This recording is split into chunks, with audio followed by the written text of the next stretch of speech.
जय जगन्नाथ आपण मानक प्रज्योतिष वाल को स्वागत। आमर आउ देखंतु एबे नुआ वर्ष आरंभ हो जाइछि आउ एई नुआ वर्ष रे प्रथम पूजा होछि आमर सांब दशमी। सांब दशमी रे आमर जेतेटा भी छुआ हेता गोटे हेता दीटा हेता तीनटा हो तो सबु छुआ मानक पई से दिन सूर्यंक पाखरे पूजा हेताए तांको पई किछि ना खाद्य हो कि आमे फल मूल जहाँ भी किछि भी आमर बढाकुडा हेइथाए तो ସେଇଟା ବହୁତ ଭଲ ଶୁଭ। ତ ତେଣୁକରି ସେଦିନ ଆମର ସୂର୍ଯ୍ୟ ପୂଜା କରାଯାଏ। ତ ଏ ବର୍ଷ 2024ରେ ଜାନୁଆରୀ 20 ତାରିଖ ଦିନ ଶନିବାର ଦିନ ଆପଣଙ୍କର ଶାମ୍ବ ଦଶମୀ ପଡ଼ୁଛି, ଯେଉଁ ଦିନକୁ ଆମେ ସୂର୍ଯ୍ୟ ପୂଜା ମଧ୍ୟ କହିଥାଉ। ଦେଖନ୍ତୁ ମୁଁ ଆପଣଙ୍କୁ ଅସଲି ଖଡ଼ିରତ୍ନ ପଞ୍ଜିକାରୁ ଫାଷ୍ଟ ଦେଖେଇ ଦେଉଛି ସେଦିନ କ'ଣ କ'ଣ କରିବାର ଅଛି କ'ଣ ନାହିଁ।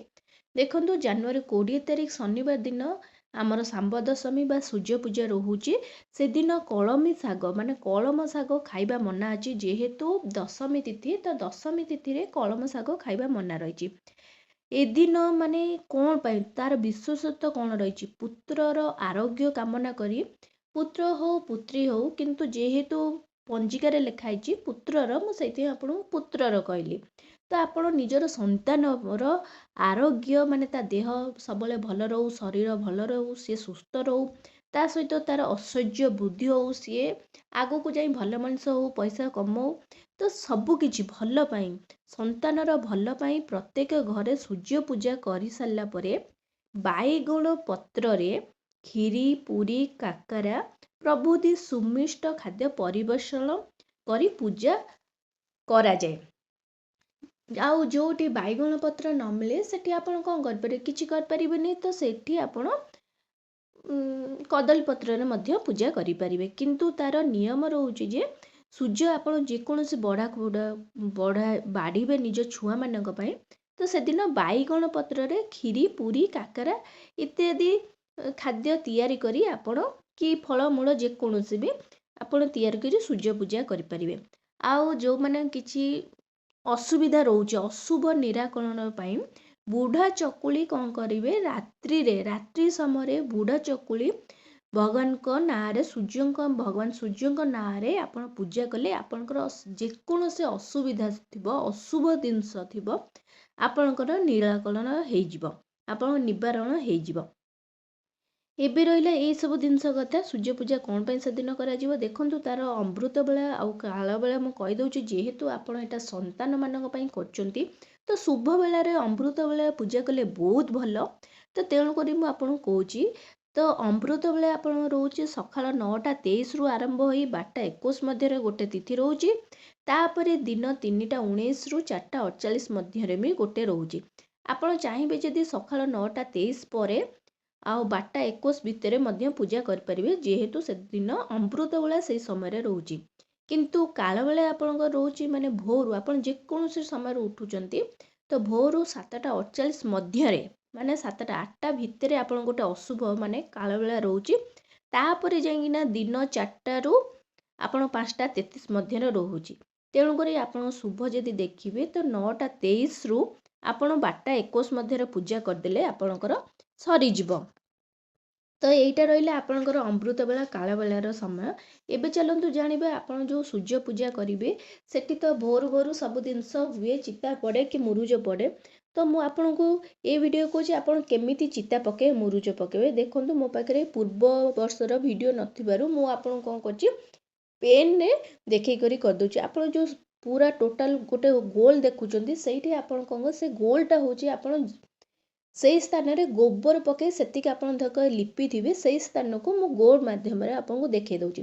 ପ୍ରଥମେ ଦେଖନ୍ତୁ ଆପଣ ଗାର ଏମିତି କାଟି କାଟି ମଣ୍ଡଳ ଫାଷ୍ଟ ତିଆରି କରିବେ, ଯେଉଁଠି ସୂର୍ଯ୍ୟ ପୂଜା କରିବେ, ମାନେ ଯେଉଁଠି ପିଢ଼ା ରଖିଲେ ପୂଜା କଲେ, ତ ସେଇ ସ୍ଥାନଟା ହେଉଛି ଏମିତି ଆପଣ ସିଧା ଗାର କାଟି ଏମିତି କରିବେ।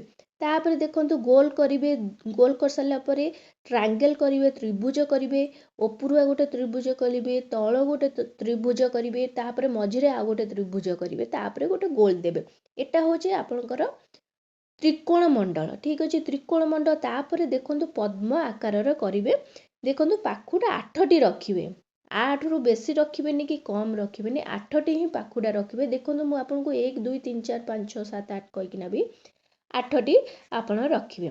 तो यहीटा हूँ से जो आपको ये जो मंडलटा देखा तो से आपण माने पीढ़ा आपण पकेले तापर तार बाँ पट साइड्रे माने आपणकर बाँ पट तांकर माने ठाकुर जो बसवे तांकर डाण पट तो आपणकर बाँ पट साइड्रे आपण कौन करेंगे आउ गोटे त्रिकोण मंडल करेंगे सेठी आपण कौन करेंगे पुणी थे एमती गोल करी त्रिभुज करेंगे ऊपर गोटे त्रिभुज उल्टा गोटे त्रिभुज कर सारा पुणी थे 8टी पाखुड़ा पद्म पाखुड़ा करेंगे देखु एटी मध्य मु आपन को 8टा पाखुड़ा कहीदेची तो सेठी आपण कौन करेंगे 8टा पाखुड़ा जो अच्छी तो सेठी आपण कलश स्थापना करेंगे ठीक अच्छे सेठी कलश स्थापना कले तापर तार पुणी बाँपट साइड माने आपणकर से बाँपट साइड्रे आपण कौन करेंगे एमती देखो मु गोल गोल गोल गोल करना 7टी गोल करी तो 7टी गोल हूँ 7टी घोड़ा तो सूर्यदेव सब घोड़ा पर बाहन कर आसी था तेणुक